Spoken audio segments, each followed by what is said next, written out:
Fitel Network us ofereix aquesta notícia.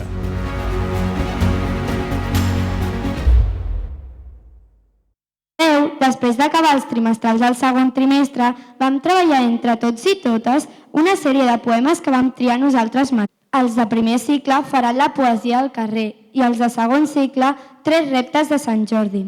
Tindreu temps per esmorzar, passejar i fer les proves. Recordeu que hem de respectar les normes cíviques del nostre poble i complir amb les instruccions donades. Comencem, doncs, que el temps vola i segur que teniu moltes ganes de que això comenci. Tenim llist els finalistes dels...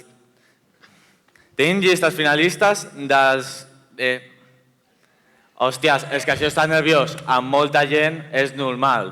Però clar, que això no impedeixi que això continuï. Llavors, ara comencem amb els finalistes que estan preparats i segur que s'ho van preparant molt bé perquè tot surti increïble. Som el que veiem, som el que agraïm, som el que celebrem, som el que imaginem, som el que cantem. Ja sé per on vas, Lia. Som la capital de la cultura catalana. Lloret de Mar, aquest 2023, és la capital de la cultura catalana i estem molt orgulloses de formar-ne part, aquí, al Teatre de Lloret, un lloc molt emblemàtic de la nostra cultura.